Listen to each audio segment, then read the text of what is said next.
नमस्कार फ्रेंड्स। तो कैसे हैं आप सब? आशा करता हूं बहुत अच्छे होंगे। आज हम पढ़ने जा रहे हैं मेटाफिजिकल पोइट्री।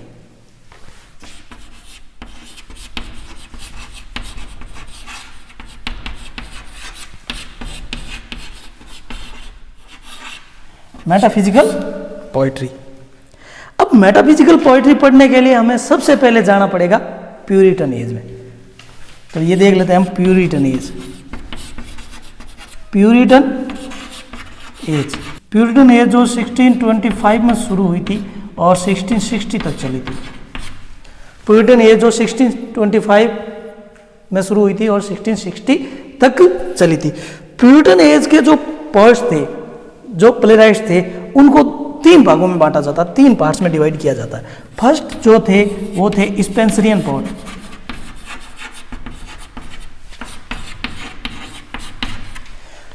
सेकंड जो थे वो थे कैवेलियर पोएट्स।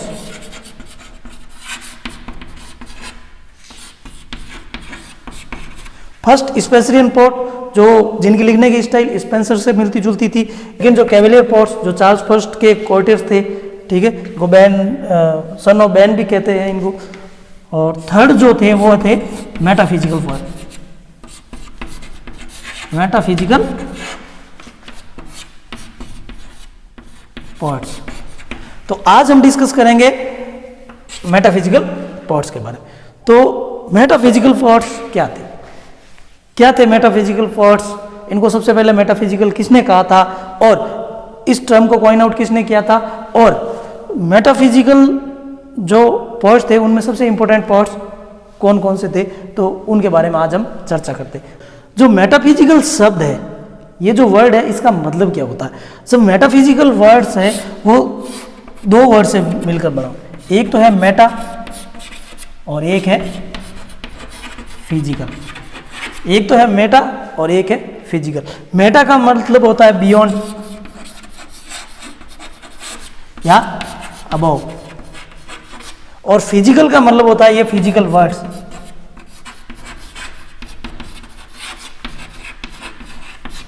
फिजिकल वर्ड कह दो, नेचुरल वर्ड कह दो।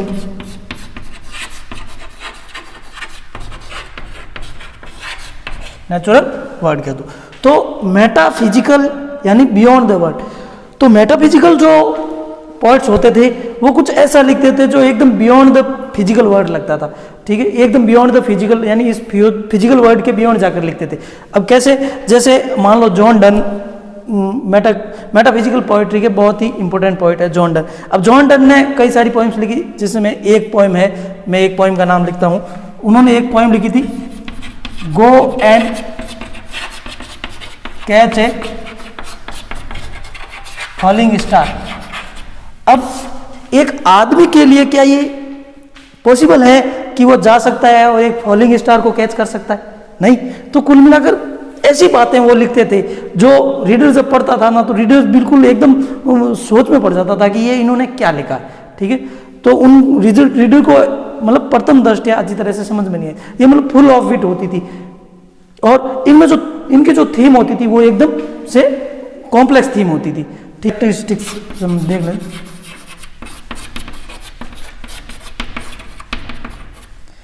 जब हम बात करते हैं कैरेक्टरिस्टिक्स की, तो सबसे जो पहली कैरेक्टरिस्टिक्स आती है वो आती है कि ये जो इमोशनल पोएट्री होती थी उसके अगेंस्ट होती थी। तो अगेंस्ट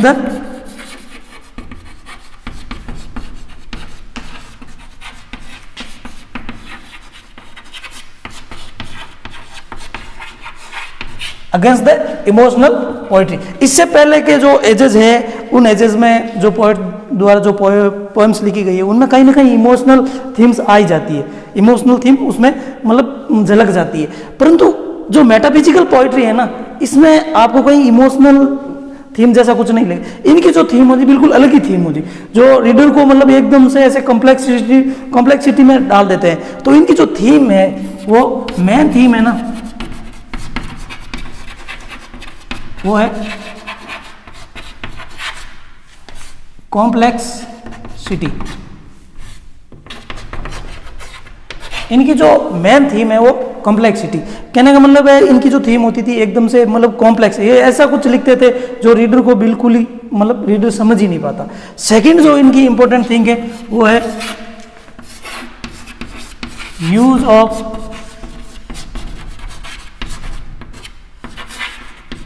मेटाफिजिकल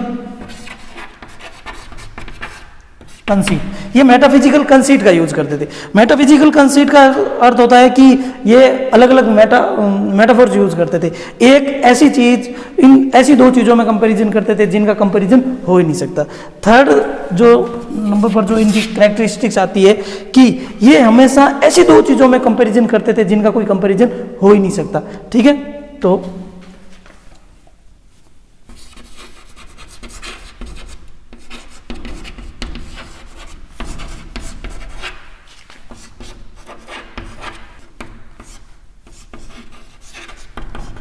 इलॉजिकल थिंग्स, ये दो बिल्कुल ही इलॉजिकल थिंग्स में कंपैरिजन करते थे। एक चीज़ का दूसरी चीज़ से कंपैरिजन मतलब कुछ हो ही नहीं सकता था, फिर भी ये उन चीज़ों में कंपैरिजन करते थे। जैसे जॉन डन ने सन को फर्स्ट लाइन में तो एकदम एनर्जी से भरपूर ऐसा कहा है, और सेकंड लाइन में बिल्कुल सन को एकदम ऐसे लेजी कह दिया।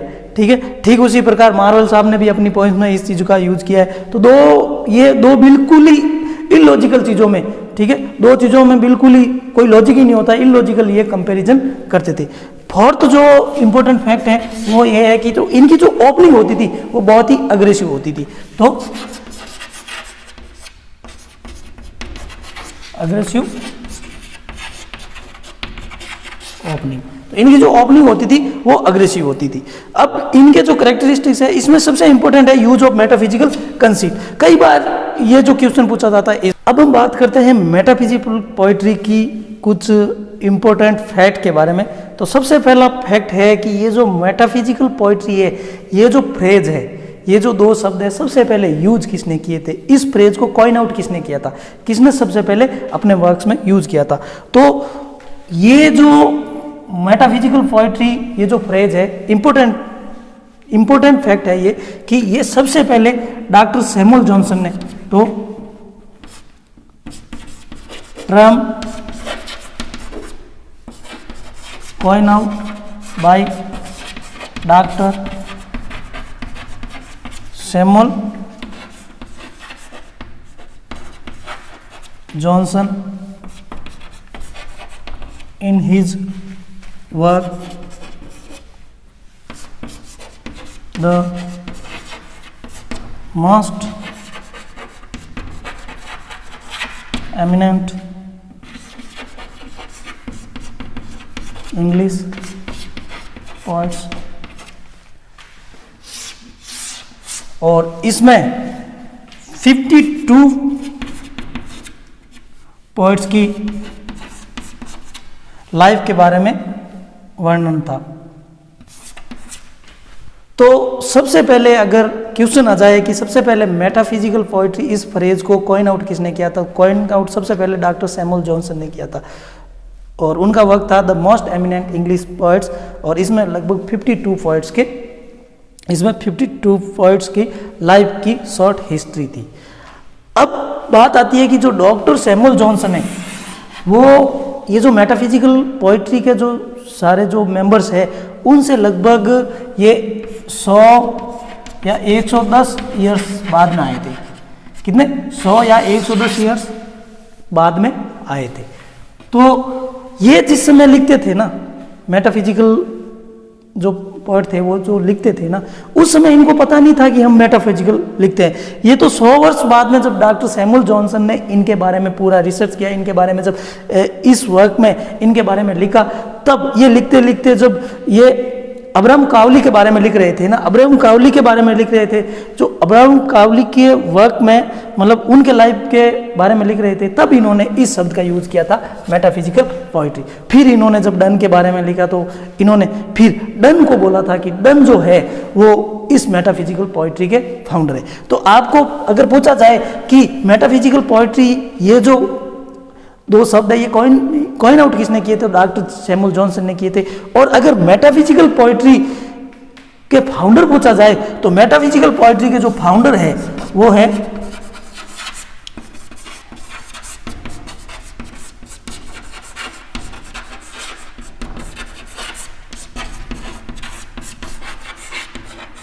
वो है John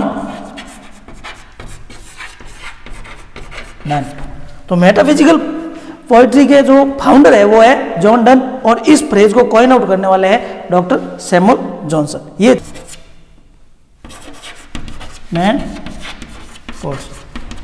man parts of metaphysical poetry. तो सबसे फर्स्ट नंबर पर आते हैं, वो आते हैं जॉन डन, जिनको कि मेटाफिजिकल पोइट्री के फाउंडर कहा जाता है, ठीक है। दूसरे नंबर पर आते हैं जॉर्ज हर्बर्ट। तीसरे नंबर पर एंड्रयू मार्वेल। चौथे नंबर पर रिचर्ड कर्सो।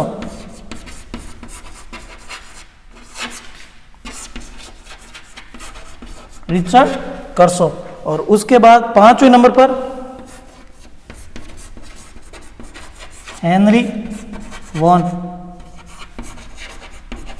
और छठे नंबर पर अब्राहम काउली। तो ये है man parts of metaphysical poetry. सबसे पहले जॉन डन, सेकंड नंबर पर जॉर्ज हर्बर्ट, थर्ड नंबर पर एंड्रयू मार्वेल, फोर्थ नंबर पर रिचर्ड कर्सो, फिफ्थ नंबर पर हेनरी वॉन और सिक्स नंबर पर अब्राहम काउली। तो ये है important parts of metaphysical poetry. अब कुछ इंपॉर्टेंट वर्क्स देख लेते हैं। जॉन डन, कुछ एक एग्जांपल्स देख लेते हैं। जॉन डन ने एक पोएम लिखी है। अब कैसे ये मेटाफिजिकल, कैसे ये बियॉन्ड द वर्ड लिखते थे और कैसे ये लिखते थे जिनको कि साइंस एक्सप्लेन नहीं कर पाता था। तो जॉन डन ने लिखी है go and catch the falling star.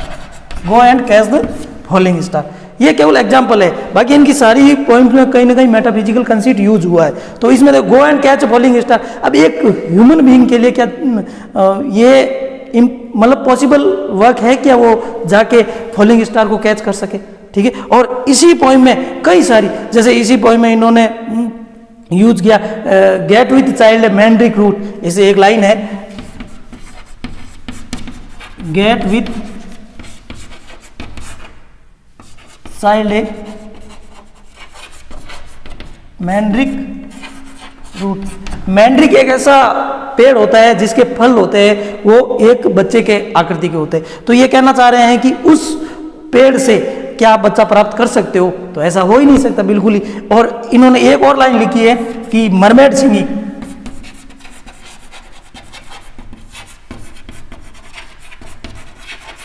Mermaid singing. अब मरमेड का अर्थ होता है जलपरी।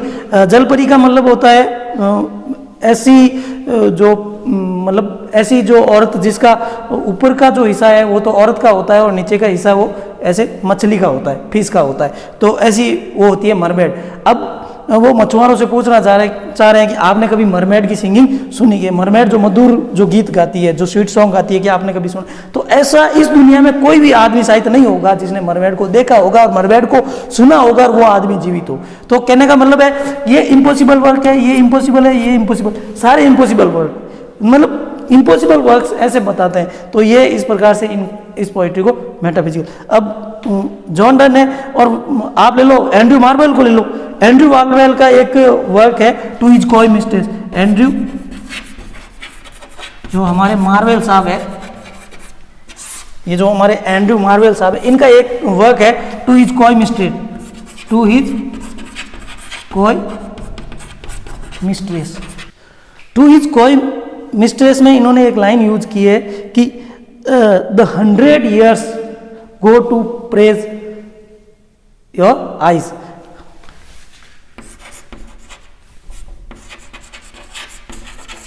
100 years go to praise the eyes। अब इसका जो हीरो है, इसका हीरो है वो अपनी बिलोव्ड के आइज की प्रेज कर रहा है और उसमें वो कह रहा है कि मैं आपकी आंखें इतनी सुंदर है कि इनको प्रेज करने में मैं 100 वर्ष लगा सकता हूँ। अरे मार्वेल साहब आपने तो बिल्कुल अलग ही कर दिया। और 100 साल केवल आंखों के प्रेज में वो लगा रहे हैं। 100 साल तो उम्र भी नहीं होती। तो कहने का मतलब ये इस प्रकार से, मतलब इस प्रकार मेटाफिजिकल कंसीट का यूज करते थे कि रीडर को ये लगता था कि मतलब ऐसा कैसे हो सकता है। तो ये है हमारी मेटाफिजिकल पोइट्री। इसके अलावा भी कई हैं, जैसे जॉन डन साहब की एक पोइम है फ्लिया, गुड मॉरो, ये सब ऐसी गुड मॉरो, फॉरबिडिंग और ऐसी सारी पोइम्स हैं जिनमें कहीं ना कहीं मेटाफिजिकल कंसीट का भर भर के प्रयोग हुआ है। जैसे यहाँ तो मैंने केवल 2 पोइम्स का मैंने ये एग्जाम्पल बताए हैं। आगे के वीडियो में हम आगे की इनकी पोइम देखेंगे जब केवल जॉन डन को हम कंप्लीट करेंगे। तो ये था आज हमारा topic metaphysical poetry. Metaphysical poetry की जब हम बात करते हैं तो 2 इसमें 3 चीज़ें इंपॉर्टेंट बन जाती है। सबसे पहले इस फ्रेज को कॉइन आउट किसने किया था, सबसे पहले किसने कहा था मेटाफिजिकल पोइट्री, तो वो थे doctor Samuel Johnson, doctor Samuel Johnson. और अगर ये कहा जाए कि ये जो मेटाफिजिकल पोइट्री है इसके फाउंडर कौन थे, तो फाउंडर जो थे वो थे जॉन डन, फाउंडर थे वो थे जॉन डन। मतलब सबसे ज़्यादा मेटाफिजिकल कंसीट का, सबसे ज़्यादा जो मेटाफिजिकल जो एलिमेंट है उनका यूज जॉन डन ने किया है, ठीक है। और जो जब हम मेन जो पोइट्स हैं उनकी बात करते हैं तो सबसे पहले John Donne, George Herbert, Andrew Marvell, Richard Crashaw, Henry Vaughan और अब्राहम कावली, ये कुछ इंपॉर्टेंट पोइट्स हैं मेटाफिजिकल पोइट्री के। तो ये था आज हमारा एक छोटा सा टॉपिक मेटाफिजिकल पोइट्री। अगर ये वीडियो थोड़ा सा भी आपके लिए हेल्पफुल रहा तो चैनल को लाइक करें, सब्सक्राइब करें। धन्यवाद, थैंक यू वेरी मच।